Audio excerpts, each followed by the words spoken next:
Class 8 मैंने आपको आपकी हिंदी की द्वितीय पाठ्य पुस्तक से पाठ 14 अविकारी शब्द से क्रिया विशेषण पढ़ाया और समझाया है। आज बेटा आपको मैं संबंध बोधक समझाने जा रही हूँ। अविकारी शब्द किसे कहते हैं बेटा, ये आप अच्छे से जान गए होंगे। अविकारी शब्द के जो भेद होते हैं उसमें से जो पहला भेद है बेटा क्रिया विशेषण, ये मैंने आपको समझा दिया है और मुझे आशा है कि आपने बेटा इसका कॉपी वर्क भी कर लिया होगा। आज मैं आपको अविकारी शब्द का दूसरा भेद संबंध बोधक समझाने जा रही हूँ।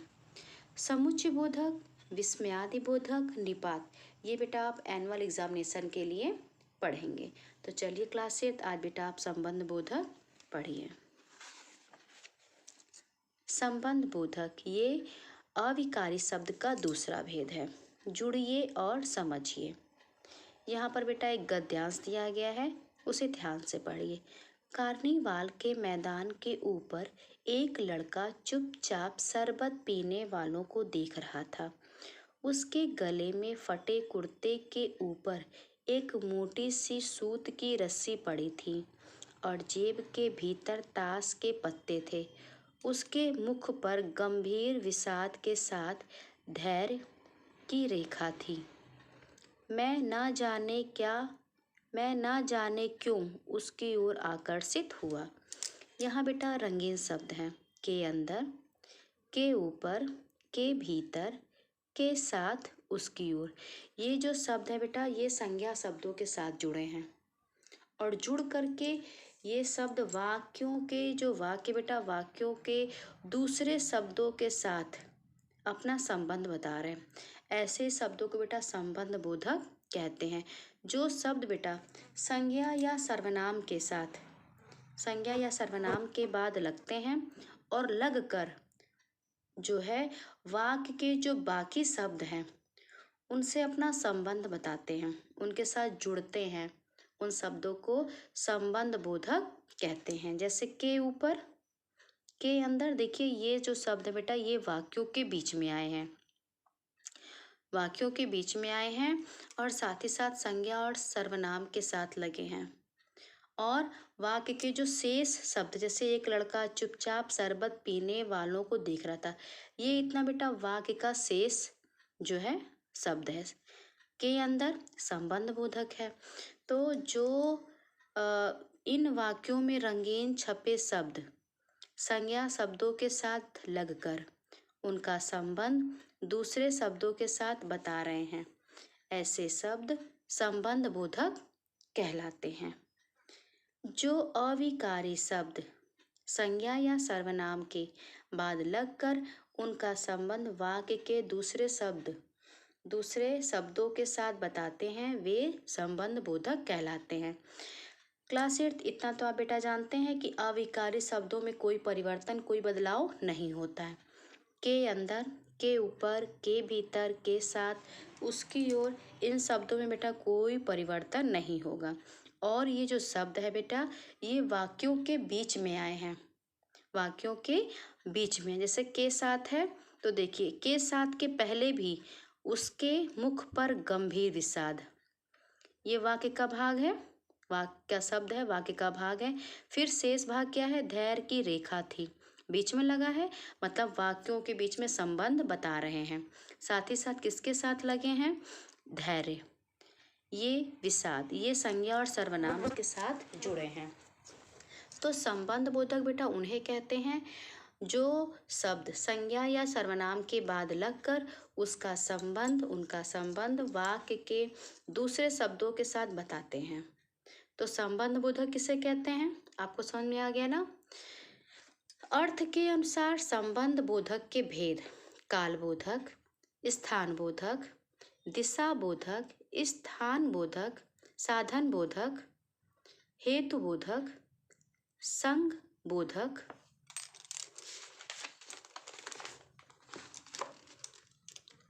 विरोध बोधक और समता बोधक। यह है बेटा अर्थ के अनुसार संबंध बोधक के भेद। एक बार फिर देख लीजिए।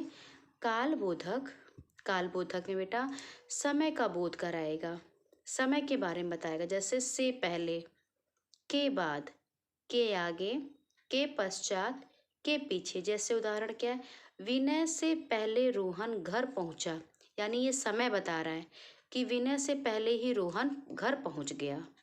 तो काल बोधक, संबंध बोधक जो होगा बेटा, वो काल के विषय में बताएगा, मतलब समय के विषय में बताएगा।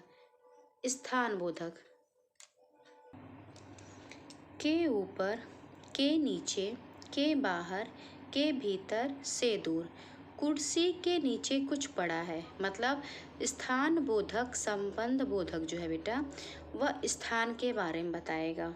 जैसे कुर्सी के नीचे, यानी कुर्सी के नीचे का स्थान। फिर है दिशा बोधक, ये दिशा के बारे में बताएगा। के पास, के सामने, के आसपास, की ओर, की तरफ, के समीप। जैसे नहर के आसपास क्यों घूम रहे हो, तो ये दिशा बता रहा है। कौन सी दिशा? नहर के आसपास की दिशा।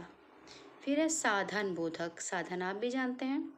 साधन बोधक जैसे के कारण, के द्वारा, के जरिए, के सहारे। चाकू के द्वारा फल काटो, साधन के बारे में बेटा आप समास में पढ़ चुके हैं। तो चाकू के द्वारा फल काटो। साधन बोधक, साधन बोधक, सॉरी बेटा आपने अभी ये समास में नहीं पढ़ा है, आपने कारक में पढ़ा है। पिछले साल बेटा आपने कारक में साधन के बारे में पढ़ा था, आपने समास अभी नहीं पढ़ा। समास आप एनुअल एग्जामिनेशन में पढ़ेंगे, तब बेटा आप साधन के विषय में बहुत अच्छे से पढ़ेंगे। साधन बोधक, साधन में क्या होता है बेटा, काम करने का एक माध्यम होता है जिसके द्वारा काम किया जाता है। तो के कारण, के द्वारा, के जरिए, के सहारे। जैसे चाकू के द्वारा फल काटो, तो चाकू क्या हो गया बेटा, चाकू माध्यम हो गया, साधन हो गया, यानी चाकू के द्वारा फल काटो। हेतु बोधक, हेतु बोधक में के अलावा, के सिवाय, के बिना, के अतिरिक्त। भगवान के अलावा मेरा कौन है। फिर है संग बोधक, संग मतलब साथ, सहित, के साथ, के समेत, के संग। विनोद सहित सभी बाहर निकल जाओ, तो ये हो गया संग बोधक। अब आइए पेज नंबर 202 पर। विरोध बोधक, के खिलाफ, के विरुद्ध, के विपरीत। विरोध बोधक में बेटा विरोध होता है। कानून के खिलाफ कुछ मत करना। समता बोधक, समता मतलब समानता, के समान, की तरह, की भांति, के अनुरूप, के जैसा। रमीला के जैसा कोई और नहीं है, यानी यहाँ पर तुलना की जाती है, समानता की जाती है। तो इस तरह से ये हो गया बेटा संबंध बोधक के भेद जो अर्थ के अनुसार है। ये है संबंध बोधक की परिभाषा जो आपको याद भी करना है। संबंध बोधक किसे कहते हैं, ये भली भांति समझना भी है। संबंध बोधक जो होते हैं बेटा संज्ञा और सर्वनाम के बाद लगते हैं, मतलब संज्ञा सर्वनाम के साथ होते हैं, और ये बेटा वाक्य के बीच में आते हैं, वाक्य के दूसरे शब्दों के साथ ये संबंध बताते हैं। संबंध बोधक शब्द जो होते हैं बेटा वो संज्ञा सर्वनाम के बाद लगते हैं और लगकर वाक्य के जो दूसरे शब्द होते हैं उनके साथ अपना संबंध बताते हैं। और संबंध बोधक के जो भेद होते हैं बेटा वह 8 प्रकार के होते हैं, जो इस तरह से काल बोधक, स्थान बोधक, दिशा बोधक, साधन बोधक, हेतु बोधक, संग बोधक, विरोध बोधक और समता बोधक। जैसा बेटा इनका भेद है, अब भेद के नाम के अनुसार अर्थ भी समझ लेंगे। समता बोधक मतलब समानता, विरोध बोधक मतलब विरोध करना। अब है क्रिया विशेषण तथा संबंध बोधक में अंतर। क्रिया विशेषण बेटा आप पढ़ चुके हैं इसके पहले। जब ये शब्द संज्ञा या सर्वनाम के बाद आते हैं तब ये संबंध बोधक कहलाते हैं। जब संज्ञा और सर्वनाम के बाद आते हैं तब ये संबंध बोधक कहलाते हैं। लेकिन अगर क्रिया के साथ लगकर उसकी विशेषता बताते हैं तब ये क्रिया विशेषण बन जाते हैं। देखिए जैसे क्रिया विशेषण में रवि कब चला गया, कब है ना बेटा। और संबंध बोधक में वह तुम्हें कब से पुकार रहा है। तो यहाँ पर बेटा जो है क्रिया विशेषण जो है ये क्रिया के साथ लगा है, क्रिया के चला गया क्रिया के साथ है। वह तुम्हें कब से पुकार रहा है, ये संज्ञा सर्वनाम के बाद आया है, ये क्रिया विशेषण के साथ लगा है। इसी तरह से विभोर अच्छा गाता है, तो अच्छा गाता है ये इसकी विशेषता बता रहा है। किसकी विशेषता बता रहा है, उसके अच्छा गाने की, कि वह अच्छा गाता है। अच्छा यहाँ भी है और अच्छा यहाँ भी है, दोनों में ही, दोनों वाक्यों में अच्छा शब्द है। लेकिन यहाँ क्या है बेटा, यहाँ क्रिया विशेषण बता रहा है और किसके साथ लगा है, क्रिया के साथ। यहाँ क्रिया के साथ लगकर क्रिया की विशेषता बता रहा है। और यहाँ संज्ञा, ये रंजन कौन है, सर्वनाम, ये जो है संज्ञा और सर्वनाम के बाद आया है। तो इस तरह से बेटा क्रिया विशेषण और संबंध बोधक में ये अंतर है। क्लास 8 आज बेटा आपको संबंध बोधक फिर से बहुत अच्छे से पढ़ना है, साथ ही साथ इसका कॉपी वर्क भी आज आपको करना है। ध्यान से बेटा, ये जो व्याकरण भाग है ये याद नहीं किया जाता है क्लास 8। आप लोग कभी भी जो भी आपको दिया जाता है, जो भी समझाया जाता है, आप कभी भी बेटा अपना वीडियो ध्यान से नहीं देखते हैं, ना ही सुनते हैं, जबकि बेटा ये आपके लिए बहुत ही महत्वपूर्ण है। आज समय की क्लास 8, आज समय की मांग है कि हम लोगों को तकनीकी शिक्षा से ही जुड़ना है, तकनीक शिक्षा के माध्यम से ही पढ़ना है। लेकिन बेटा आप लोग पढ़ते नहीं हैं, आप लोग वीडियो खोल के देखते ही नहीं हैं। अगर देखते तो शायद आप लोग फिर से पूछते कि मैम प्लीज़ एक्सप्लेन अगेन, कभी आप लोग दोबारा पूछते ही नहीं हैं। क्लास 8 ये व्याकरण भाग है बेटा, इसे समझा जाता है, इसे कंठस्थ नहीं किया जाता है, याद नहीं किया जाता है। और संबंध बोधक और क्रिया विशेषण ये पाठ 14 से लिए गए हैं। अविकारी शब्द, आपको बेटा अविकारी शब्द से अभी शेष भेद जो है, 3 भेद है ना आपके अभी, समुच्चय बोधक, विस्मयादि बोधक, निपाती, ये अभी आपको पढ़ना है। क्लास 8 अभी आपको समास भी पढ़ना है बेटा, समास आपका बहुत ही आपके लिए महत्वपूर्ण है।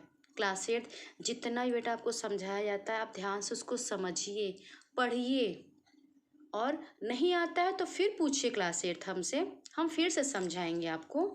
आज बेटा आप संबंध बोधक फिर से समझिएगा, ये जो परिभाषा है इसे ध्यान से समझिए, साथ ही साथ ये जो गद्यांश दिया गया है इसको ध्यान से पढ़िए।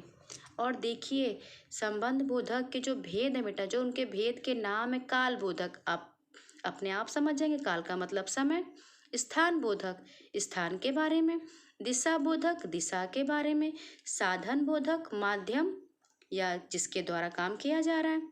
तो ये बेटा आप अच्छे से पढ़िए और कंठस्थ करने, व्याकरण भाग को बेटा कंठस्थ नहीं किया जाता है, ध्यान से पढ़िए। समझ में आता है तो ठीक है, नहीं तो क्लास 8 हमसे फिर दोबारा आप पूछिए। आज बेटा आपको कॉपी वर्क भी करना है।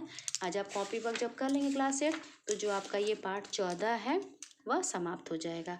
इसके बाद पाठ 14 अविकारी शब्द बेटा आप एनुअल एग्जामिनेशन के लिए पढ़ेंगे।